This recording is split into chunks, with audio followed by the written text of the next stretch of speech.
Écoutez-moi, les amis, le plus grand scandale de ces débats qu'ont eu nos concitoyens de droite, c'est qu'il n'est pas parlé une seule fois des problèmes de la planète, pas un seul mot pour parler d'écologie ni de la manière d'y répondre. Et ils ont désigné quelqu'un qui est un productiviste aveuglé. Ça commence vraiment très mal. Il propose d'abroger le principe de précaution qui a été inscrit dans la Constitution. Notez que c'est Chirac qui l'y a mis. Eh bien, on leur remercie. Et la première fois qu'on a mis ça dans la loi, c'était M. Barnier qui l'avait proposé, juste après le premier sommet de la Terre à Rio en 1992. Je suis tellement vieux que j'y étais. Donc je m'en souviens. Ce principe dit qu'on ne fait pas quelque chose s'il y a un risque que cela dégrade ou que cela présente un inconvénient ensuite qui serait irréversible ou très dommageable. Est-ce qu'il y a aujourd'hui une abondance de recours qui fait qu'à cause du principe de précaution, tout est bloqué? Jamais de la vie, il n'y en a pas eu un seul. Alors pourquoi il le retire? Par pure idéologie. Parce qu'il pense que le problème ne se pose pas, parce qu'il est aveuglé et qu'il ne veut qu'il n'y ait aucun obstacle à la libre circulation du capital, à ses libres investissements, quoi qu'ils produisent, quoi qu'ils fassent, alors même que nous savons aujourd'hui qu'à cause des glyphosates et combien d'autres pesticides, la vie humaine est lourdement perturbée.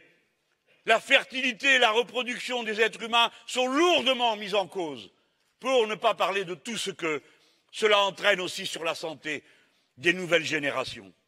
Le même homme propose de prolonger les centrales nucléaires de 40 à 60 ans. Écoutez, franchement, après Fukushima, non quoi, non, il faut y réfléchir avec sérieux. Moi, vous savez que je suis pour la sortie du nucléaire. Je n'ai jamais cru une seule seconde qu'on irait, on appuierait sur un bouton et il n'y a plus de nucléaire. Il y en a pour 20 ans ou 25 ans à en sortir. Mais c'est dangereux dès maintenant.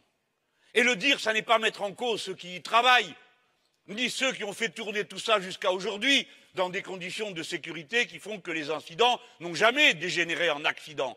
Mais quand ça devient dangereux, ça l'est pour de bon. Je ne vais pas vous faire peur, mais c'est quand même à côté de chez vous qu'il y a la centrale du Blayais. Oui, ben il faut y penser, hein. Moi, je vous dis, je la fermerai. Mais je voudrais que vous compreniez une chose. C'est que pendant que nous sommes en train de parler, le changement climatique fait monter le niveau de la mer.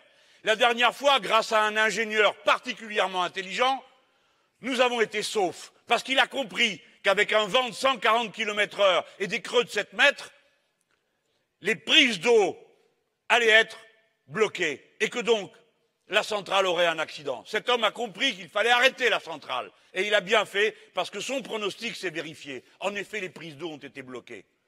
Vous êtes à 50 km de cette histoire. La flotte monte. De toute façon, que vous soyez content, que vous le vouliez ou pas, que M. Fillon accepte l'idée qu'il y a un changement climatique ou qu'il ne l'accepte pas, de toute façon, il a lieu. Et donc, le niveau de la mer monte. Et donc, dans 20 ans, dans 30 ans, quand on arrivera au bout du cycle qu'ils décrivent, la probabilité que la centrale soit noyée sans avoir rien besoin d'autre que de cette montée des eaux, cette probabilité est extrêmement élevée. Le responsable politique doit prendre en compte des problèmes de cette nature en ajoutant que nous avons une difficulté. Nous ne savons pas réellement démonter les centrales. Celle sur laquelle nous avons commencé à le faire, 10 ans après, on y est toujours. C'est une grande difficulté technique. C'est pourquoi, contrairement à ce que disent certains, démanteler le nucléaire, qui ne garantit nullement notre indépendance, parce qu'il faut aller chercher le combustible dans des pays où on n'est pas toujours bien disposé à nous le donner.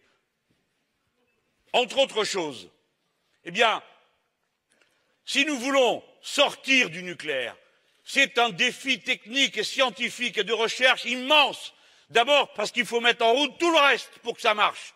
Je sais très bien que si vous m'élisez, je ne peux pas me contenter de dire à tous les Français « Ah ben écoutez, on va en sortir » sans expliquer ce qu'on va faire d'autre.